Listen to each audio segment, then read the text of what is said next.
Buenos días, pues vamos con la última de las jornadas de esta mañana, en la que intervendrá don Basilio Aguirre Fernández para hablarnos de la Ley 821 desde la perspectiva del registro de la propiedad, una pata fundamental en el sistema. Don Basilio Aguirre Fernández tiene una trayectoria muy extensa, que trataré de resumir. Se va notando en la cara, todo. Trataré de resumir de una forma breve para no extendernos y poder hacer una pausa en la comida. Basilio es licenciado en Derecho por la Universidad de Córdoba, es registrador de la propiedad, ejercido como titular en registros de Castro del Río, Puentevejuna, Mendralejo, entre otros. Es autor, además, de diferentes publicaciones sobre temas civiles, urbanísticos y registrales, y actualmente desempeña la función de director del Servicio de Estudios del Colegio de Registradores. Así que, bueno, sin más preámbulo, pues, te doy paso. Gracias. Bueno, en primer lugar, bueno, buenas tardes ya a todos. Muchas gracias por la invitación y poder participar en un foro en el que, hombre, uno viene siempre con mucha humildad, porque es cierto que esta materia a los registradores nos toca solo de forma tangencial.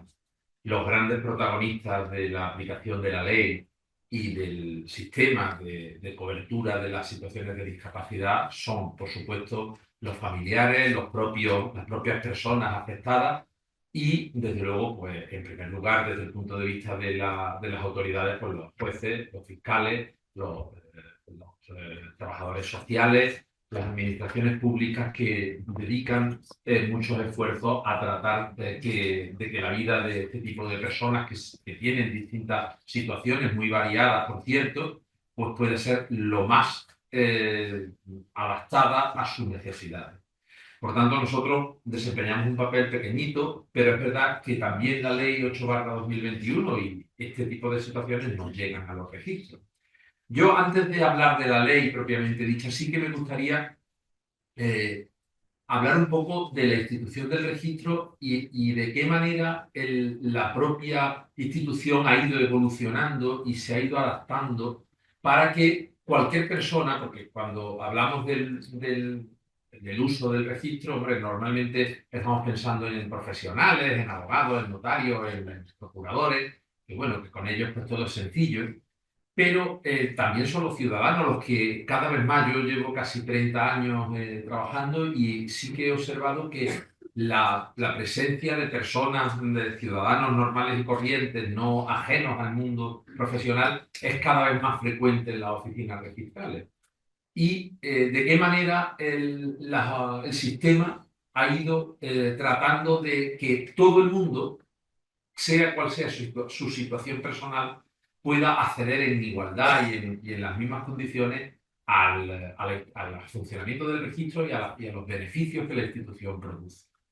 En primer lugar, y quizá empezando por lo más reciente, hace escasamente 6 meses que estamos trabajando en el sistema registral español de una manera básicamente o exclusivamente electrónica.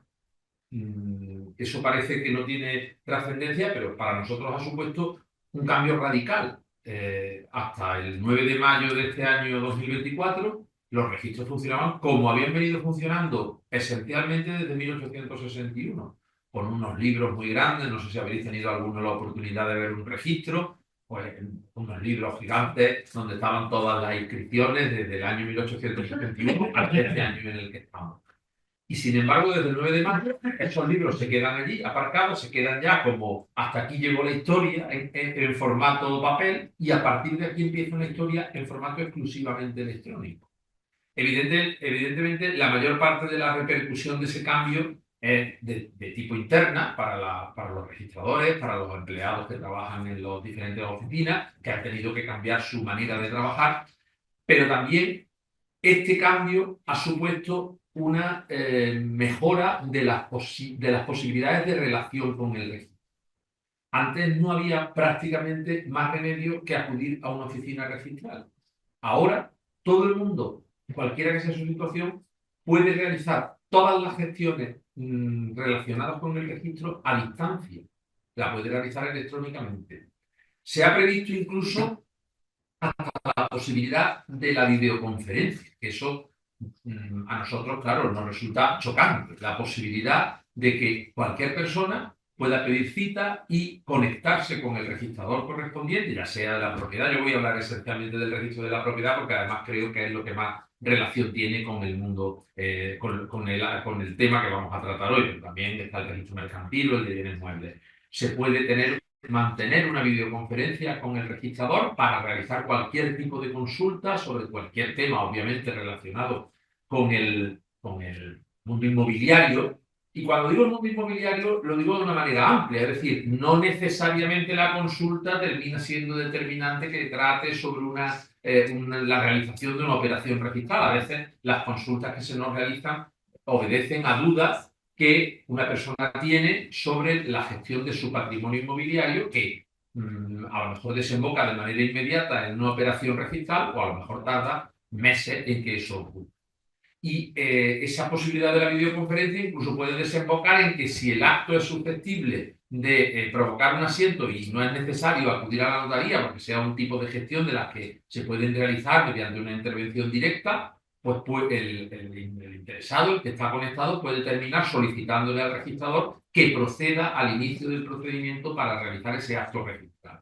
Por tanto, desde ese punto de vista, el registro ha abierto un mundo, que es el del mundo electrónico. Cualquier persona con un certificado de firma electrónica o con cualquier otro de los medios que hoy en día habitualmente se admiten para la identificación digital, el DNI electrónico, el sistema este clave o semejante, puede acceder a la sede electrónica de los registradores y conectar con el sistema registral independientemente de dónde esté ubicado el inmueble con el que quiere o sobre el que quiere realizar la operación. Por tanto, desde esa perspectiva, el sistema ofrece mayor apertura a cualquier persona que a lo mejor por su situación física no puede desplazarse con facilidad a la oficina del registro. Y eso afortunadamente se ha hecho, la reforma me refiero, del sistema para transformarlo en un registro electrónico sin merma y sin alterar la sustancia jurídica y la eficacia jurídica del sistema, del registro, de la organización del propio sistema registral, la calificación del registrador, los efectos que producen los asientos registrales. Por tanto, yo creo que eso, y que se ha operado a través de una ley, la ley 11/2023, creo que es un buen paso en un camino que afecta a todos, pero también puede ser una ventaja o una herramienta para personas que están afectadas por situaciones de discapacidad que les dificulta el tener un acceso como a lo mejor otro tipo de ciudadanos. Pero por otro lado, no solamente el registro, bueno, por supuesto, quiero advertir que la reforma se produce sin que imponga al ciudadano nuevas cargas, hasta el punto de que, como diré ahora, se respeta lo que para las personas que no quieran utilizar el sistema electrónico sigue siendo posible presentar su documentación en papel, como toda la vida, y seguirán recibiendo una respuesta del registro también en papel, aunque internamente todo el procedimiento sea estrictamente electrónico. Pero es que además de eso, el sistema ha ido o ofrece por sus propias características herramientas o ventajas para cualquier tipo de persona, especialmente para personas, no necesariamente hablando de discapacidad, sino para personas en situaciones de vulnerabilidad, que la vulnerabilidad es un concepto mucho más amplio, porque abarca a personas, a lo mejor efectivamente en situaciones de discapacidad, pero también abarca a personas que a lo mejor viven en lo que ahora se denomina la España vacía o vaciada, o que a lo mejor son personas que por sus condiciones socioeconómicas y culturales carecen de las habilidades para moverse y relacionarse y manejar las herramientas tecnológicas. ¿Por qué digo esto? Porque, en primer lugar, hay más de 1.200 oficinas registrales repartidas por todo el territorio español. Y las oficinas registrales no están solo en Madrid, en Barcelona, en Valladolid, están en pueblos minúsculos, en zonas donde vive poca gente. Y casi todos los ciudadanos tienen un registro a una distancia, un registro me refiero a una oficina registral, a una distancia muy cercana, con posibilidad de acceso a un funcionario público especializado en una materia, donde a veces la presencia del Estado es reducidísima y casi que apenas encuentra otras ventanillas equivalentes. Por tanto, el registro, aparte de su misión esencial, no olvidemos nunca que es la posibilidad de, para cualquier cuestión relacionada con el ámbito inmobiliario, tener la opción de consultar con un profesional que está especializado en eso. Y todas nuestras dudas, nuestras incertidumbres sobre cómo gestiono, cómo hago, cómo dejo de hacer en este terreno, pues es fácil resolverla pidiendo cita y yendo a realizar una consulta y hablando con una persona especializada. En segundo lugar, como he dicho, ya he hablado de la accesibilidad electrónica, eso ya lo he mencionado. También hay que destacar en esa accesibilidad electrónica, como también he dicho, la posibilidad de seguir manteniendo la relación en papel con el sistema registral. Por tanto, la apertura del sistema ha ido incrementándose.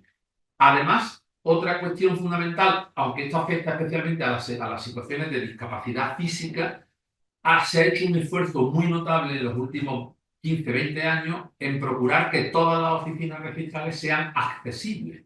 Se han intentado eliminar barreras arquitectónicas, todavía quedan algunos sitios donde eso no se ha conseguido porque somos 1.200 y como ya se ha dicho de otros profesionales, pues bueno, no todos tenemos la misma celeridad en la implantación de los cambios. Pero sí es verdad que casi todas las oficinas registrales ya están en sitios donde uno puede acceder con facilidad, aunque tenga limitaciones físicas o necesite una silla de ruedas o otro tipo de ayuda para poder desplazarse.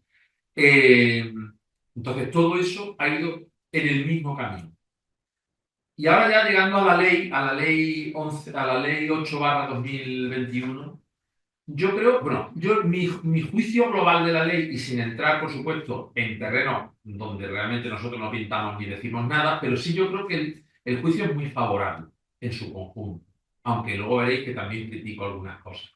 ¿Por qué digo que es muy favorable? Porque lo primero que nos ha cambiado ha sido el concepto y la terminología que empleamos. No somos conscientes, los que somos un poquito más mayores y lo somos, de qué terminología se utilizaba hace 30 o 40 años para referirse a personas que tienen algún tipo de discapacidad. Son cosas que no se pueden ahora mismo ni repetir, porque son ofensivas. Y eso, pues, yo creo que es un avance importante, que la ley sea tan cuidadosa y nos obligue a todos los operadores jurídicos a ser muy cuidadosos cuando empleamos las palabras, porque no somos conscientes de que a veces las palabras pueden hacer daño. Y que todo el sistema registrado también está pendiente de eso. Una de las cosas de las que nos despierta la conciencia la aplicación de esta ley es que yo me acuerdo enseguida hablando con todos mis empleados, cuidado, vamos a ver, ¿qué tipo de término utilizamos cuando hablamos de una persona que llega, porque antes era lo de incapacitado, era la palabra, y entonces tú hacías constar la inscripción que fulanito, uno de los herederos en una herencia, está incapacitado. No, ya no, eso no se puede expresar así. Entonces, ese es uno de los primeros avances que son un avance de concepto. Pero luego, en general, la ley es verdad que ha venido a remediar una situación generalizada. No puede ser que todo el mundo que tenga algún tipo de discapacidad esté privado de la posibilidad de actuar y que esté sometido a una representación legal forzosa, porque seguro que hay muchísimos casos, como ahora se ve, que muchas personas pueden desarrollar actos jurídicos, a veces solo, dependiendo de las circunstancias y características, o a veces con una mera medida de apoyo. Por tanto, el concepto y los principios de la ley, por supuesto, son enormemente positivos y yo creo que casi todo el mundo los aprecia como un avance. ¿Eso, bueno, significa que todo en la ley es perfecto? Nosotros creemos que no. Y en concreto, con respecto a la institución registral, hay una parte que yo creo que es enormemente desafortunada y que además no va en beneficio de la protección del patrimonio de las personas con discapacidad, sino de todo lo contrario. A ver, lo primero que hay que advertir es qué hace un registrador o cuál es la función de un registrador. Pues tendría que haber empezado. Un registrador, la misión esencial que tiene es controlar la legalidad de los actos inscribidos, porque el Estado le encomienda esa función. Usted tiene que velar porque todo lo que accede a los libros registrales sea adecuado y conforme con las normas de nuestro ordenamiento jurídico. ¿Y eso por qué? Pues porque una vez que esos actos jurídicos ingresan en el registro, la legislación española les atribuye una superprotección a veces tan avasalladora que pueden provocar que se generen situaciones y posiciones inatacables. Inatacables, aunque luego se demuestre que existe otra posición de otro ciudadano que a lo mejor tenía hipotéticamente mejor derecho a una determinada titularidad. Sin embargo, la fuerza del registro hace que quien confía en el registro y quien inscribe termine siendo protegido, siempre obviamente que sea una persona de buena fe, termine siendo protegido de manera inatacable. Por tanto, eso no se puede atribuir sin mayores miramientos. Entonces, desde el principio, desde 1861, cuando se implanta un sistema registral en España, el legislador piensa, bueno, estoy poniendo una bomba tan grande que tenemos que controlar que la bomba no estalle de manera inesperada. Y por eso crea la figura de los registradores. Y le encomienda como esencial función esa. Consecuentemente, ¿qué puede aportar el registrador para el cumplimiento de la Ley 8/2021 y para apoyar la situación de las personas con discapacidad? Pues desarrollar su trabajo. ¿Y en qué consiste su trabajo? Pues en controlar que los actos jurídicos que se refieren o en los que está interesado una persona en situación de discapacidad se ajustan al régimen jurídico que para esa persona esté previsto de acuerdo con una resolución judicial, con la intervención de un guardador de hecho o con las circunstancias concretas de cada caso específico. Pero claro, para que un registrador pueda hacer eso, tiene que saber y tiene que conocer cuáles son esas circunstancias. Y los registradores no le vemos la cara normalmente a las personas que compran y que venden, que heredan o que se divorcian o que realizan cualquier acto jurídico que tiene trascendencia luego sobre su bien. No le vemos la cara, ni sabemos nada de ello. Nosotros solamente vemos en un documento el nombre, los apellidos, el DNI de una persona, pero no sabemos cuáles son sus circunstancias. Si es una persona que tiene algún tipo de discapacidad o que es una persona muy mayor, que tiene algún problema ya de discernimiento, de eso no sabemos nada. Y tampoco sabemos, desgraciadamente, y ahí quizá es la parte donde yo creo que merece una crítica desde nuestro punto de vista a la Ley 8/2021, y tampoco normalmente sabemos nada de la eventual existencia de medidas de apoyo, ni de medidas de apoyo voluntarias, ni de medidas de apoyo judicial. Y eso no es una cuestión sin importancia. Y es que la ley 8/2021, efectivamente, ha sido, en mi opinión, ha desconfiado de la institución registral. Y a lo mejor en algún aspecto tiene sentido que se cambie lo que había antes. Y ahora explicaré en qué. Pero desde luego, en que el registrador no pueda conocer que una persona que aparece como titular registral y que ahora realiza un acto, una venta, una donación o lo que sea, que el registrador no pueda conocer que esa persona tiene medidas de apoyo establecidas y por tanto no pueda ver si esas medidas de apoyo se han tenido en cuenta para realizar ese acto, eso no tiene ningún sentido. Y a quien fundamentalmente va a perjudicar esa situación es a la persona titular que está afectada por esa discapacidad. Y pongo ejemplos que no son, porque siempre pensamos, cuando hablamos de esto, siempre pensamos en que los actos son siempre voluntarios. Entonces, hombre, si tiene un guardador de hecho que es su hermano o tiene un curador representativo y tal, normalmente son personas cercanas, que generalmente son personas que van a actuar con buena fe y de buena manera, pero es que no solamente se realizan actos voluntarios, es que se realizan muchas veces actos forzosos. Cuando digo forzosos me refiero a situaciones tan sencillas como que alguien olvida pagar un impuesto, y no estoy hablando de un gran defraudador a Hacienda, simplemente por descuido, porque no tienes domiciliado determinado impuesto, no lo pagas. Y la administración competente inicia un procedimiento de apremio, pide información de los bienes que tiene una persona, se le dice que tiene una finca en tal sitio e inmediatamente, a veces por cantidades no excesivamente elevadas, yo veo habitualmente embargos por 200 euros. y no quiero decir quién es la autoridad embargante, pero es el pan nuestro de cada día. Cuesta más los gastos de luego cancelar el embargo que el importe de la ley. Bueno, se inicia ese procedimiento, se practica una anotación de embargo, el bien sale a subasta y se lo termina adjudicando o la propia administración embargante o un tercero que acude a la subasta. Y el registrador lo va escribiendo, anota el embargo, escribe la adjudicación, el adjudicatario adquiere, luego vende y se desata todo el sistema registral, aparecen terceros protegidos e inatacables. Y a todo esto, el titular registral resulta que era una persona con una discapacidad importante, con una curatela representativa, y el curador ni se ha enterado de la existencia del procedimiento. Y por supuesto el registrador no puede hacer nada, porque es que el registrador no sabía que existía una curatela representativa. Y bueno, nos preguntaremos, bueno, ¿y eso cómo puede ser? Pues sí, puede ser desgraciadamente. ¿Por qué? Porque aunque la ley hipotecaria, que se ve afectada por la reforma de la ley 8/2021, empieza diciendo en el artículo 2.4 que serán objeto de constancia en el registro la inscripción de resoluciones judiciales sobre medidas de apoyo realizadas en virtud de lo establecido en y dice que se realizarán en el libro sobre administración y disposición de bienes inmuebles, y es verdad que lo dice, luego regula en un artículo del 242 bis ese libro sobre administración y disposición de bienes inmuebles.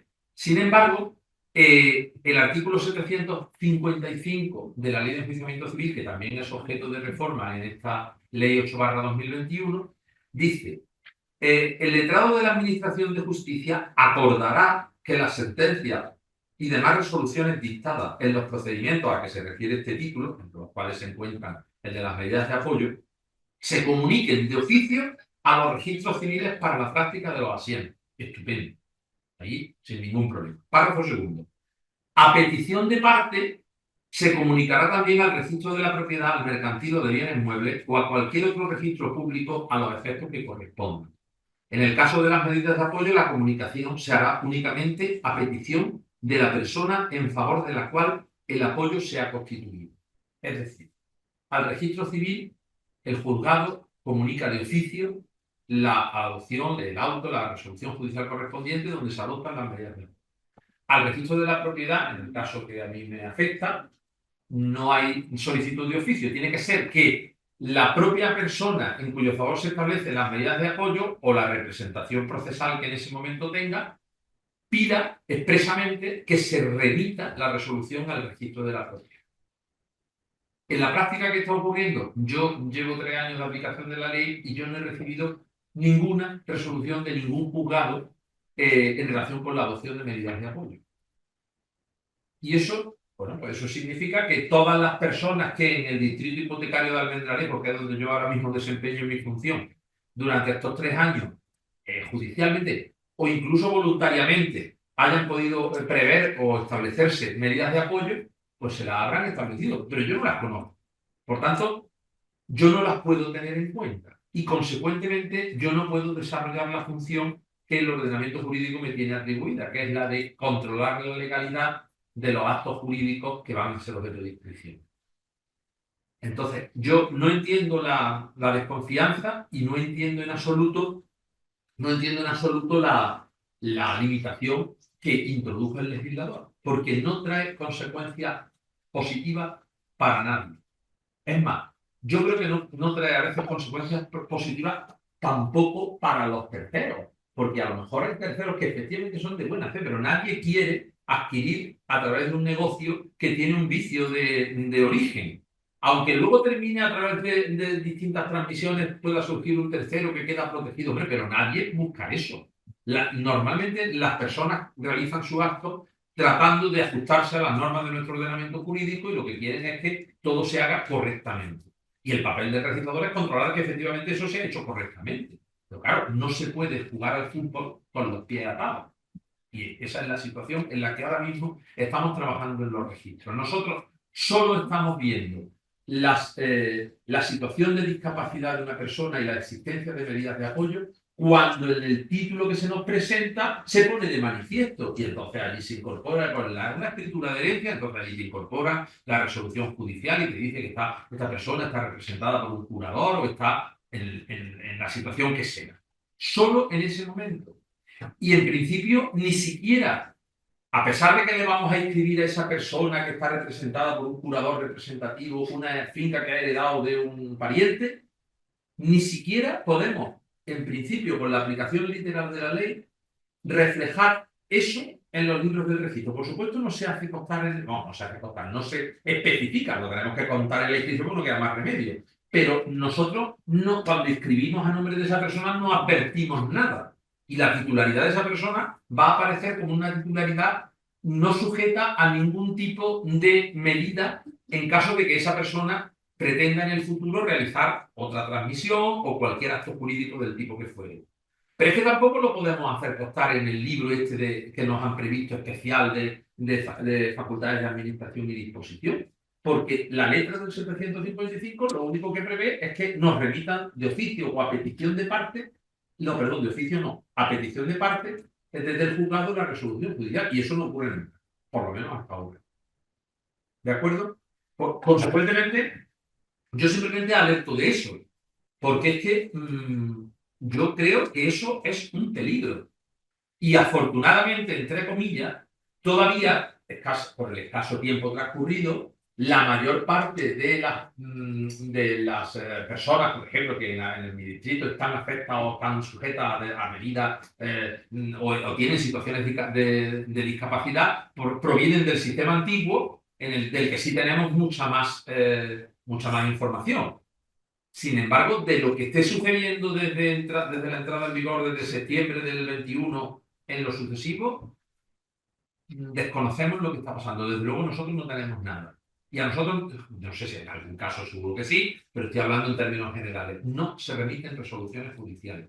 Entonces yo sí que traslado el mensaje, porque aquí no solamente estoy hablando entre profesionales jurídicos, sino también entre profesionales que se dedican a esto, que es importante el costo de hacer constar en el registro una resolución judicial que nombra un curador es, mínimo, que yo creo que en la mayoría de los casos no llega ni a 60 euros. O sea, es un costo mínimo. Y la tranquilidad que supone el que los bienes inmuebles, no olvidemos que los bienes inmuebles en la mayoría de los casos de cualquier persona son el bien de más valor de su patrimonio. Y que eso no esté suficientemente protegido. Y todos podemos imaginar actuaciones fraudulentas de cualquier tipo y actuaciones, como he descrito antes, de un procedimiento que se te desata y del que a veces ni siquiera te enteras, porque el sistema de notificación se mecaniza y eso te pasa, nos ha pasado en parte a casi todo el mundo. Que a veces de repente nos hemos dado cuenta que nos están embargando la cuenta del banco porque se nos olvidó domiciliar la contribución de la Casa del Pueblo y resulta que me están embargando la cuenta. Y digo, contra, pues yo no me he enterado. Y tienes que ir corriendo a pagar porque te han embargado la cuenta del banco. Pues si te embargan la casa es que ya no te enteras. Por tanto, yo alerto de eso. Sin embargo, sí que, por ejemplo, no me parece mal la forma en la que se ha establecido la publicidad registral. En aquellos hipotéticos supuestos en los que nosotros en el registro hemos recibido una resolución del juzgado disponiendo la adopción de medidas de apoyo y la hacemos constar en ese libro de administración y disposición de bienes inmuebles, lo que nos dice la ley, que también fue reformada a estos efectos, nos dice que nosotros daremos publicidad de todo el contenido de los libros del registro por medio de notas simples, certificaciones, dice, salvo en lo atinente a las resoluciones judiciales que establezcan medidas de apoyo a personas con discapacidad. A mí eso no me parece mal.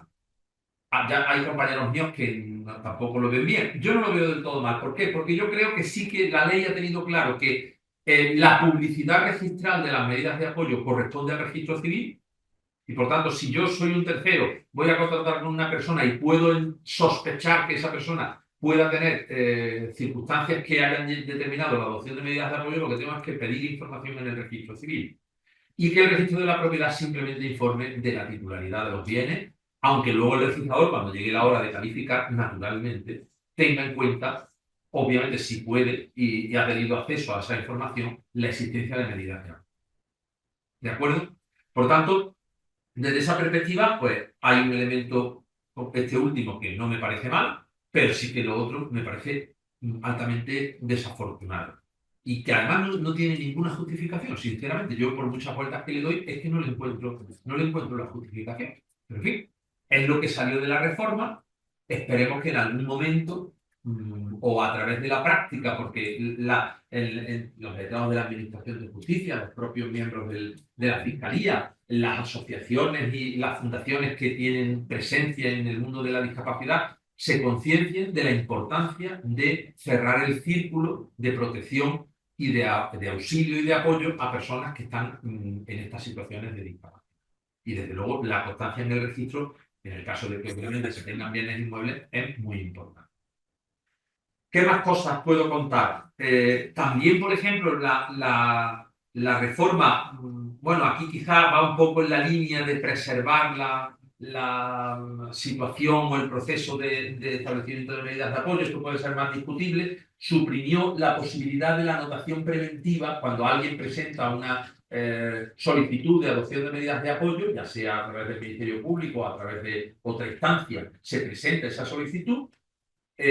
Antes era posible pedir que se anotase la demanda. ¿Por qué? Porque a lo mejor se trata de una persona que en esos momentos puede estar realizando actos, en alguno de los ejemplos que antes se han expuesto, que pueden resultar peligrosos para la preservación de su patrimonio. Y claro, si no hay publicidad registral, existe el riesgo posible del surgimiento de terceros. Y los terceros en el sistema registral, porque no podría ser de otra manera, claro, porque si no el sistema no funcionaría y la economía no funcionaría si no se protege a los terceros de buena fe a través de instituciones como el registro.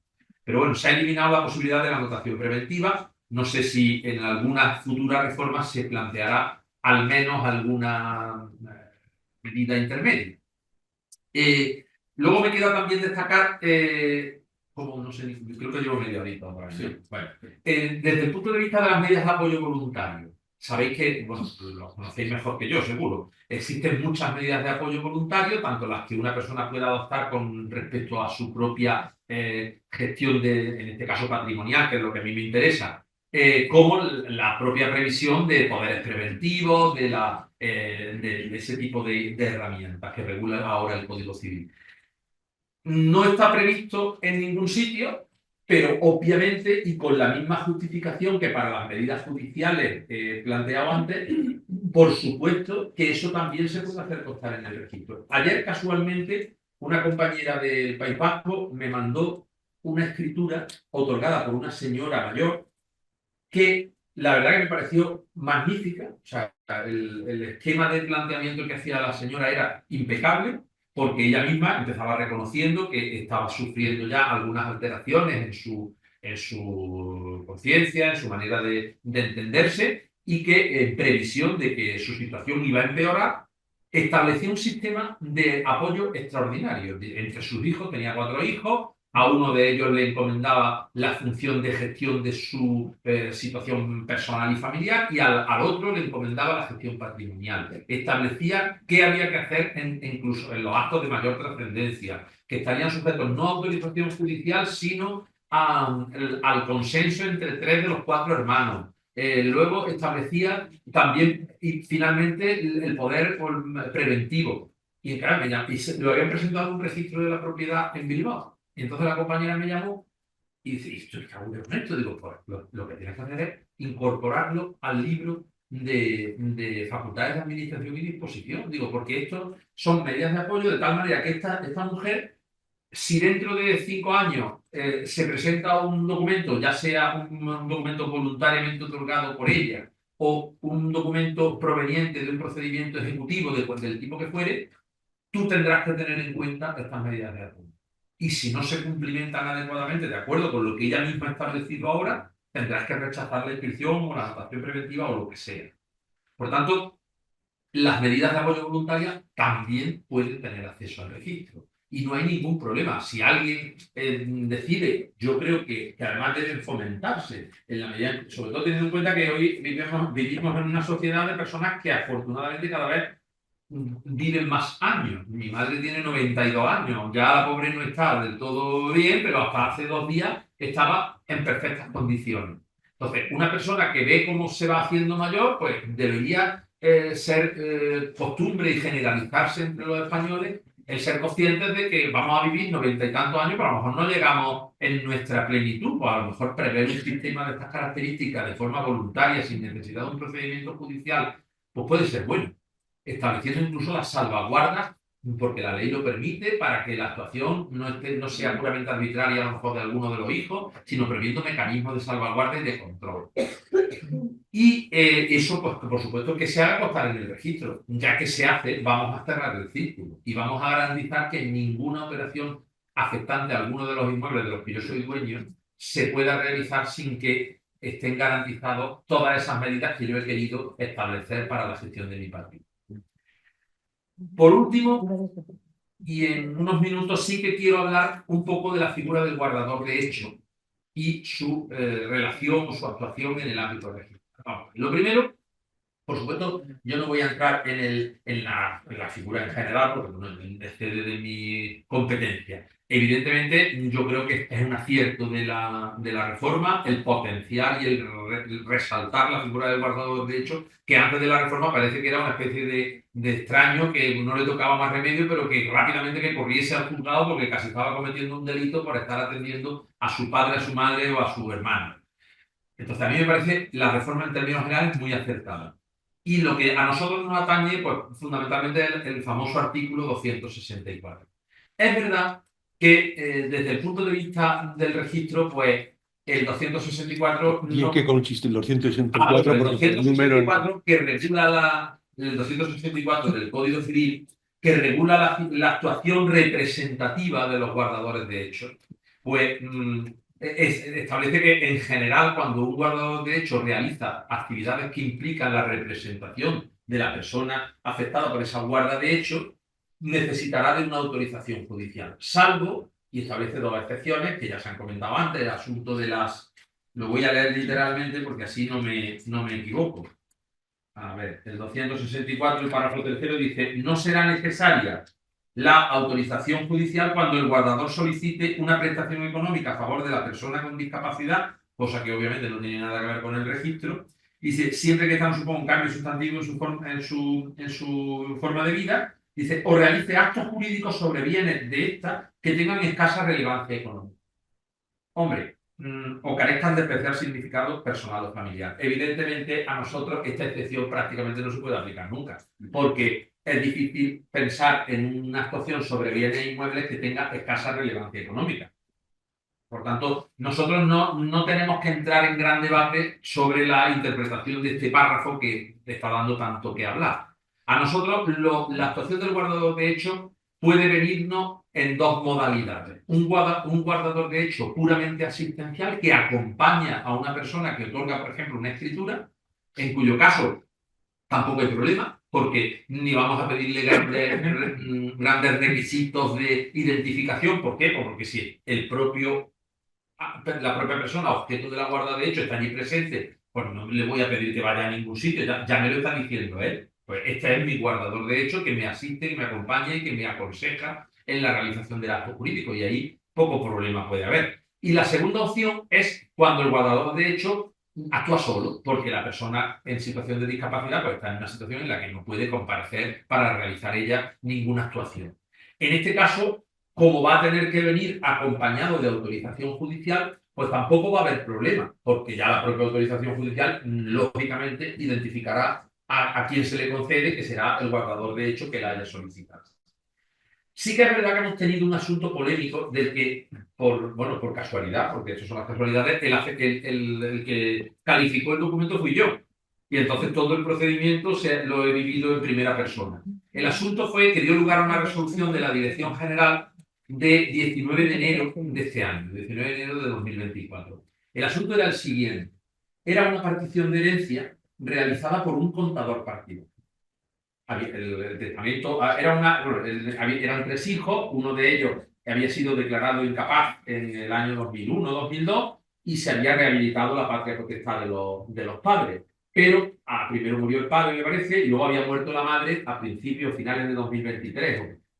Y se realiza la escritura, se otorga la escritura en primavera de este, no, perdón, a finales en el verano del 23, o sea, recién muerta o poco tiempo después de haber muerto la madre y por tanto de quedar la patria potestad pues sin ejercientes, porque ya no existían los padres. El testamento de la madre preveía la intervención de un contador partidor testamentario y efectivamente el contador partidor era el que realizaba la partición. Pero sabéis que cuando el 1057 del Código Civil, cuando existen personas que están antiguamente con la terminología antigua o con la actual, que en situación de discapacidad, exige que cuando el contador partidor va a hacer la partición, tiene que citar a los representantes de la persona con discapacidad a la formación de inventario, el 1057.3 del Código Civil. El cumplimiento correcto de ese requisito afecta a la validez de la partición, y eso lo ha dicho el Tribunal Supremo desde hace años y en sentencias relativamente recientes. ¿Por qué? Porque si no se cumple ese requisito, la partición es anulada. Y consecuentemente, nosotros siempre hemos exigido que se acreditara que se realizaba esa citación para la formación de inventario, pues si no, no inscribíamos, porque una regla fundamental es que en el registro conscientemente no se deben inscribir actos sujetos o susceptibles de anulación. En este caso, se da la circunstancia de que en la escritura se dice que, dado que el Código Civil habla de que se ha de citar a los representantes legales, como este chico, sus padres han fallecido y por tanto la patria potestad está sin posible ejercicio, pues como no tiene representantes legales, se da por cumplido el trámite y no se notifica a nadie. Se dice luego, a continuación, después de decir como que el 1057 en este caso no se aplica porque los padres han fallecido, se dice luego que intervienen dos hermanos, los dos hermanos de él, y que ellos tienen la condición de guardadores de derechos. Entonces yo deniego la inscripción de la escritura de herencia y le digo, una vez, o bien que, bueno, podían haber proveído la revisión de la medida y que el juez hubiera decidido si se optaba por la guarda de hecho o se optaba por alguna otra medida, que yo en eso ni entro ni salgo, pero que eso era una posibilidad. Pero dado que no lo han hecho y que han preferido que actúen o que los que actúen en representación de los intereses de este chico sean sus hermanos como guardadores de hecho, que eso evidentemente es una actuación representativa y que por tanto necesito la autorización judicial. Se planteó el recurso a la Dirección General y la Dirección General confirmó el criterio. Se ha recurrido la resolución de la Dirección General de la antigua Dirección General de los Registros del Notariado, que ahora se llama de Seguridad Jurídica y Fe Pública. Se ha recurrido a los tribunales de justicia en primera instancia, en el juzgado de primera instancia número, no me acuerdo cuál, de Badajoz, ha sido confirmada la resolución y estamos pendientes, no sabemos si la parte interesada va a presentar recurso a la audiencia provincial.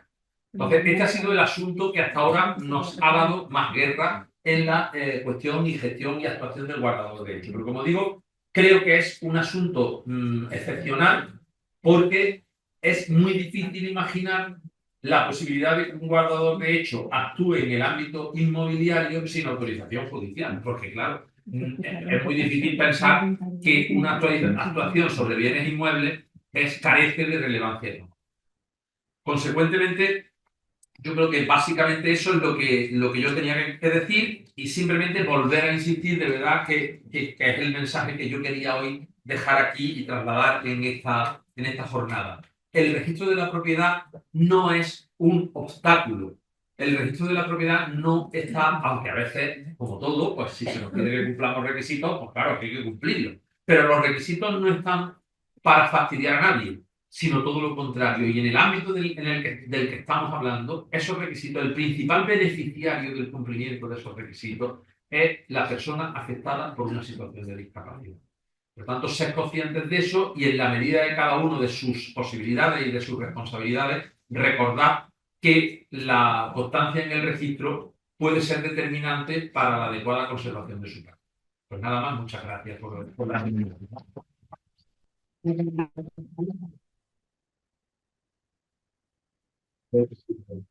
Perfectamente, y además es muy, muy interesante. Y bueno, pues damos paso al turno de preguntas.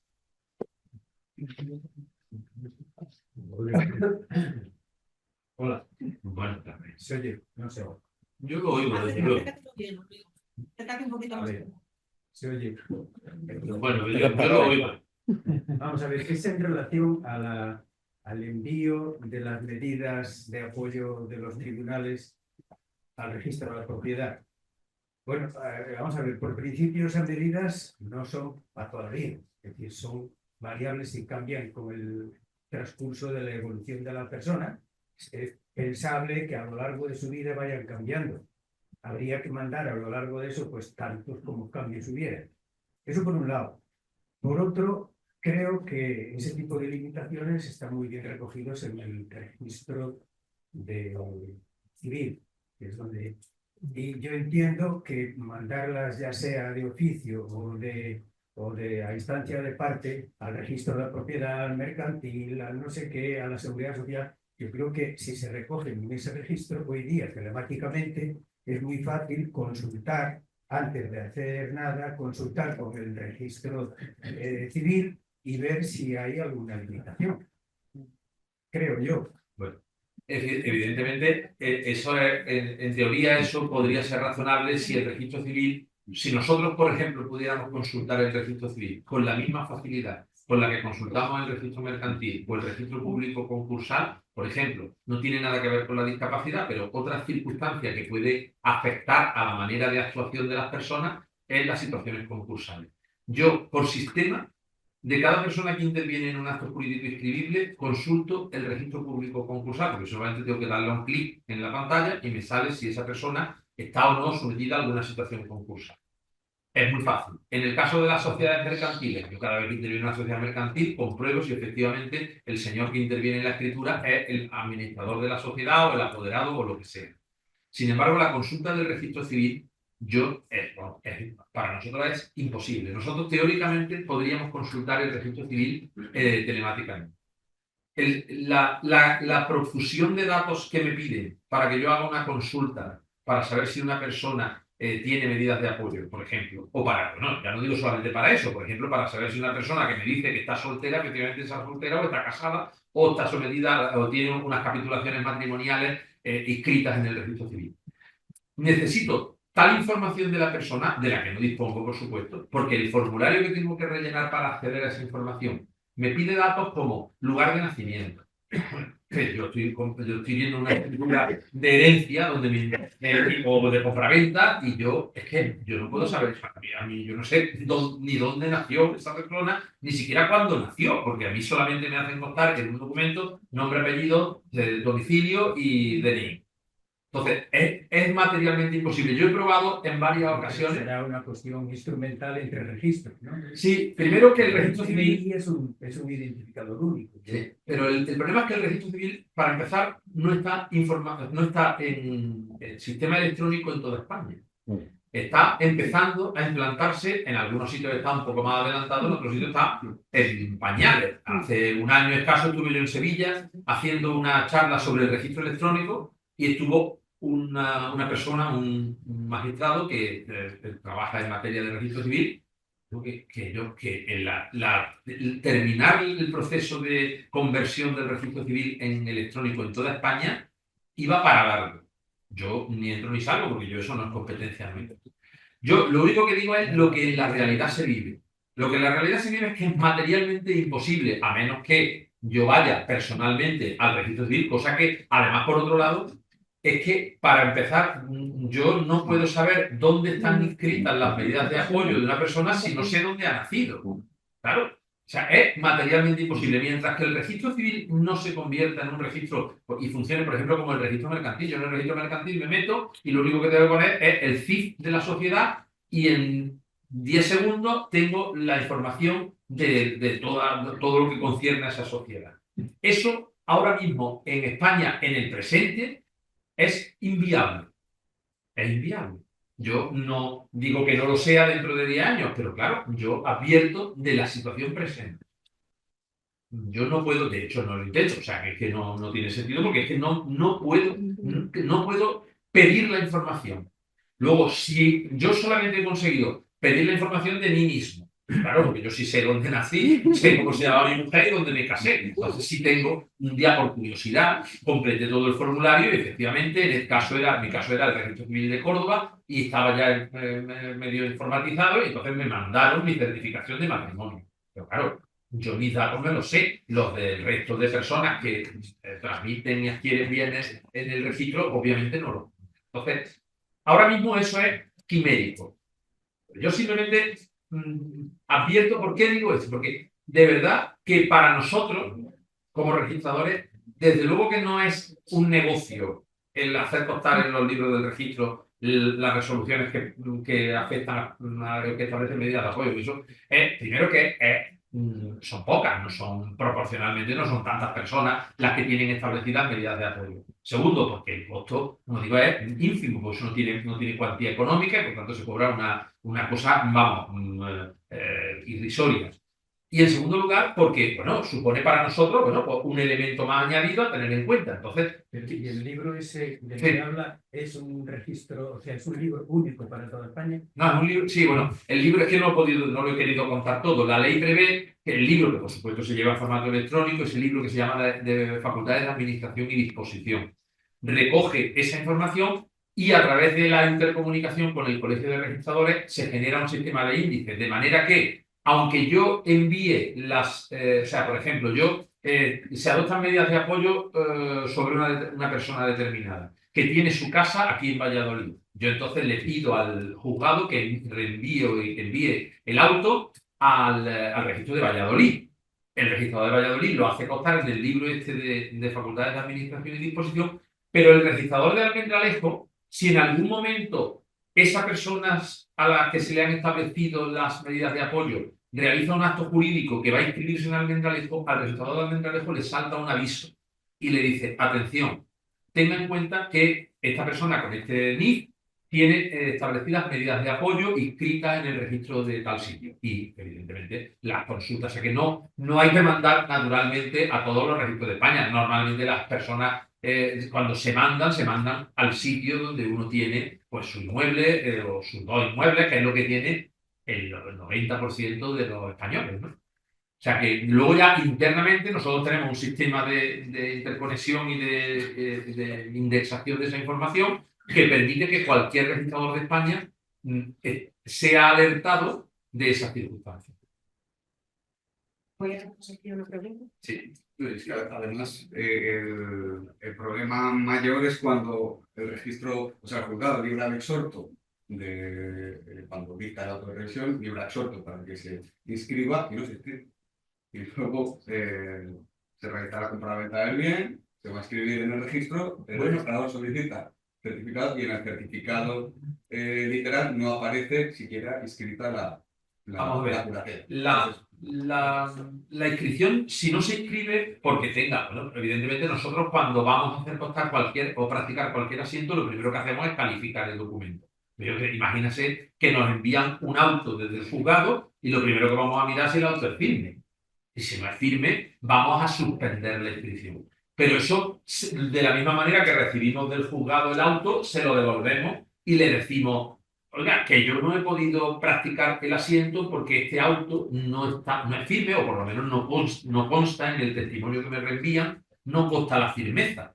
Por ejemplo, por poner un ejemplo. Entonces, evidentemente, el remitente del documento sabe que no está inscrito, porque si se inscribe, también le contestamos diciendo que se ha practicado la inscripción en el libro de Facultades de Administración y Disposición. A partir de ahí, lo único que ocurre es que el registro, si alguien pide imaginemos, en el hipotético ejemplo que estamos utilizando, una persona tiene su piso inscrito aquí en un registro de Valladolid. El juzgado adopta las medidas de apoyo y las remite al registro de Valladolid. El registro las inscribe en el libro especial de Facultades de Administración y Disposición. Si yo voy 3 días después y pido una nota simple o una certificación de ese piso, a mí no me van a decir que existen medidas de apoyo, pero porque la ley sí que dice que el registro de la propiedad no puede ser el instrumento de publicidad de las medidas de apoyo. No es que tengamos intención de guardarlas en secreto, simplemente el legislador ha querido que solo ejerzamos el control de forma interna a la hora de calificar un documento, pero que no seamos la herramienta de publicidad. La herramienta de publicidad ha querido que sea el registro civil. Eso ha sido decisión del registrador. Evidentemente, también podía haber previsto que nosotros informásemos de la existencia de medidas de apoyo, evidentemente sin ninguna alusión a las particularidades personales y familiares de la persona con discapacidad. Claro, eso ya se sobreentiende, que no vamos a explicar el por qué esa persona tiene establecidas medidas de apoyo. Pero, en principio, nos ha dicho, ustedes den información de todo lo que se refiere a los libros de registro, pero no de las medidas de apoyo o de la posible existencia de medidas de apoyo. Bueno, pues ya está, no la damos. Pero si mañana se presenta un embargo de la Seguridad Social o de Hacienda y nos dice que anotemos un embargo de ese piso inscrito en ese registro de Valladolid, el registrador va a decir, pues no, porque aquí no consta que se le haya hecho notificación del embargo al curador representativo, que es quien gestiona y tiene que gestionar los intereses económicos de esta persona. Y por tanto, le pone nota de suspensión y le manda de vuelta el embargo a la Hacienda y le dice, pues si quiere usted embargar, tiene usted que notificar al curador y darle audiencia en el procedimiento para que él pueda desempeñar su tarea de defender los intereses jurídicos y económicos de la persona afectada por la discapacidad. Ese es el sentido de la constancia en el registro. Vamos a Sí. pasar. Sí. Sí, yo, en la misma línea, hay muchos problemas con la comunicación con el registro civil, porque efectivamente está prevista la posibilidad, pero bueno, pues por razones en fin, del desarrollo del programa esto no se está produciendo. Y claro, pues en la actuación del notario, ¿no? Si no tiene acceso al registro, queda vendido, queda a expensas de lo que le puedan aportar. Pues especialmente relevante con los poderes, ¿no? Sí. Porque se puede actuar con un Sí, poder que... de hace 30 años. Claro. Y entonces, pues, es una situación, pues... Es una situación compleja. Y el notario solamente tiene una ventaja, y es que como tiene delante a las personas, ¿O no? Bueno. claro, ¿O no? salvo que sea un apoderado. Claro, Claro. si en el caso de los poderes, pero ya no solamente en materia de discapacidad, es No, eso es verdad en general. que Ya, bueno, el registro civil debiera ser el sitio donde las personas físicas pudieran inscribir los poderes y la revocación de sus poderes. Yo tuve también un asunto que no tiene nada que ver con discapacidad, en el que una persona, en cierto modo, no tiene y sí tiene, porque el asunto, fijaos que era de delincuencia, porque yo de hecho trasladé la información al fiscal en Jaén, estaba yo entonces. Era un señor que había conseguido, un personaje curioso, por medio zalamero, había conseguido un poder de un matrimonio mayor. Y inmediatamente, en 3 o 4 días, una vez que tenía el poder, vendió el piso de este matrimonio. A mí me presentan una escritura pues, normal y corriente de venta de un piso. La escritura, pues nosotros tenemos 15 días para despachar el documento y a los 3 o 4 días de estar la escritura en el registro, antes de que yo lo hubiera despachado, me viene un abogado y me trae. El abogado representaba a ese matrimonio que había concedido de buena fe ese poder a este señor que se autotitulaba como asesor financiero, no sé qué. Bueno. Entonces, esta familia, alguien les alerta, oiga, os ha engañado, van inmediatamente al notario, el notario firma o autoriza la revocación del poder, el notario se desplaza a la casa de este individuo, sus padres reciben la copia de la revocación, lógicamente no puede recuperar la copia física del poder porque no estaba dispuesto a entregarla. Este señor se va a firmar la escritura fuera de esta zona, se va a otro sitio, firma la escritura y ahora, claro, a mí me llega el abogado, me trae la revocación, yo la analizo, veo que la revocación ha sido notificada y a pesar de que a mí me la habían presentado después de la escritura de venta, yo denegué la inscripción. Sin embargo, ahí me recurrieron y de manera, yo sigo pensando que incomprensible, la Dirección General me revocó la calificación y aquello era, en mi opinión, una situación de delito, ¿no? De hecho, yo una de las cosas que hice, que creo que es la única vez en mi vida que he tenido que hacerlo, fue comunicar a la Fiscalía la situación, porque me parece alucinante. De hecho, al tiempo vi noticias en el periódico porque no era a los únicos que había estafado y había provocado por allí cierto revuelo. Entonces, lo de los poderes no tiene eso otro tema, pero que afecta tangencialmente también a las situaciones de discapacidad, no tiene ni pie ni cabeza. De hecho, la reforma contempla que los poderes preventivos, el notario de oficio inmediatamente remita al registro civil la copia de la escritura, sin embargo no dice nada de la revocación, lo cual es curioso. O sea, oiga, si usted inscribe en el registro civil el poder preventivo, con la misma celeridad tiene que mandar la revocación del poder. Yo sigo diciendo lo mismo. Por nuestra parte, no hay ningún inconveniente en que los poderes preventivos se hagan también constar o se recojan en el registro y las revocaciones de esos poderes, por supuesto, en el registro, en ese libro de facultades de administración y disposición. Sí. Vale. Está suscitando muchísimo interés esta pregunta. Vamos un poquito fuera de tiempo. Tenemos tiempo para, creo que una más, por no saltar los pasos, pero igual Muy rápido. Desde el punto de vista de alguna medida, cuando se adoptan medidas de apoyo, de la misma forma que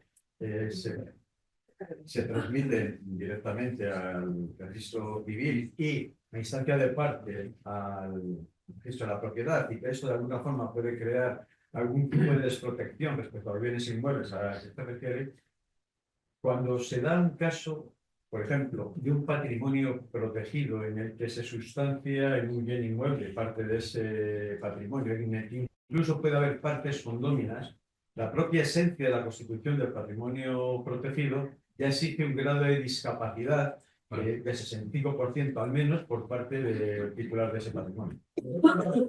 La etiología de la constitución de estos patrimonios protegidos puede ser triple: el propio discapacitado, el padre, otras personas interesadas.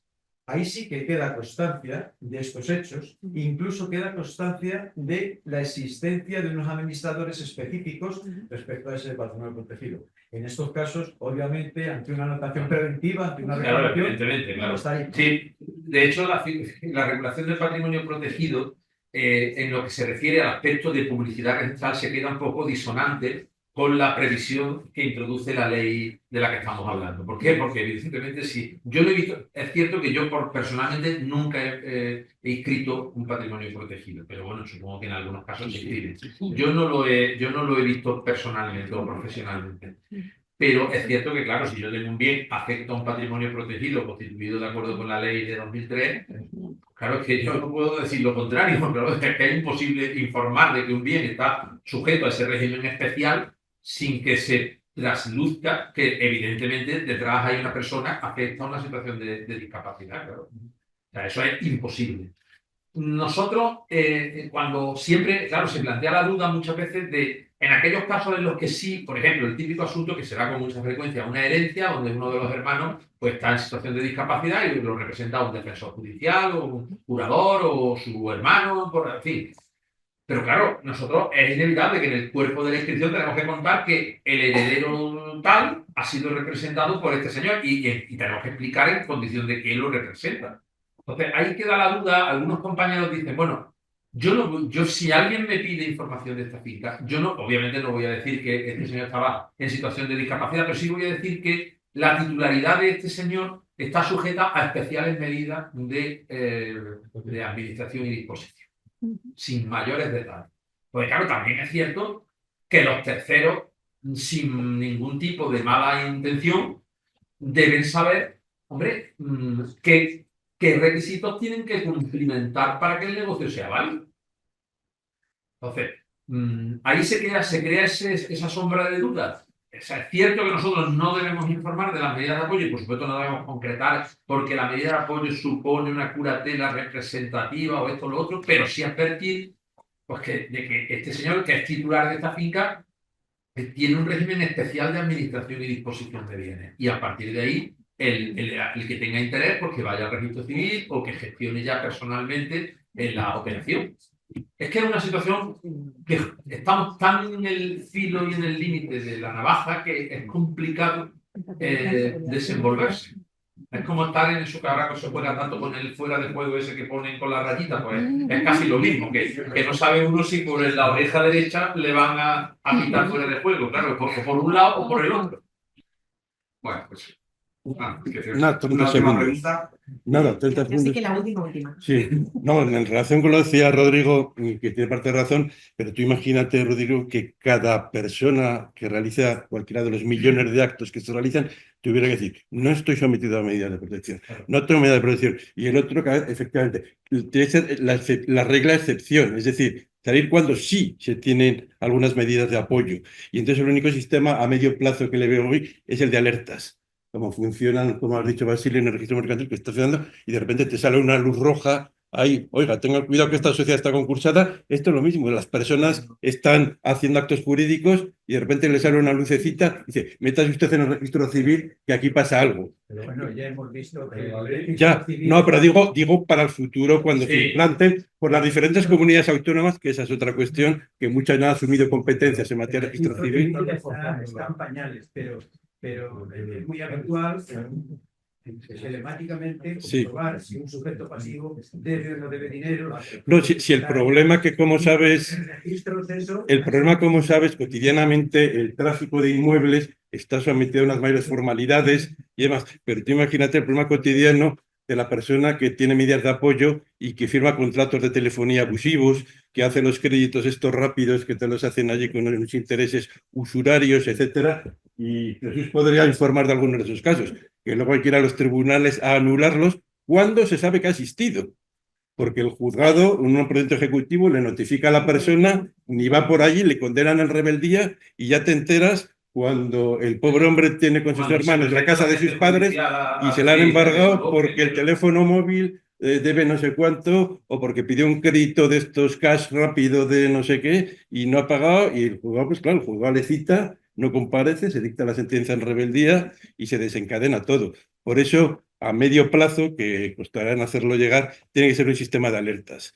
De que sí, bueno, el sistema realmente funciona como alertas cuando, como he explicado antes, en cualquier registro de España se hace constar que una persona se inscribe en esas medidas de apoyo, en cualquier registro de España, el resto de los registradores, si esa persona realiza o interviene en un acto jurídico que se inscriba en cualquier otro registro de España, enseguida, además que es muy visual porque en el programa nuestro cuando metes el NIF se enciende una alerta y dice esta persona está sometida a medidas de apoyo y ya te indican y tú ya solicitas la información al registro que las tiene o directamente le dices, oiga, me consta que usted está sometido a medidas de apoyo, acredíteme bien que esas medidas de apoyo se han modificado o se han dejado sin efecto o bien que tiene usted que cuáles son y que las ha cumplido. El sistema sería el ideal o el registro civil si es que funciona. Claro. Claro. Entre lo ideal y lo real siempre hay desgraciadamente a veces una larga distancia.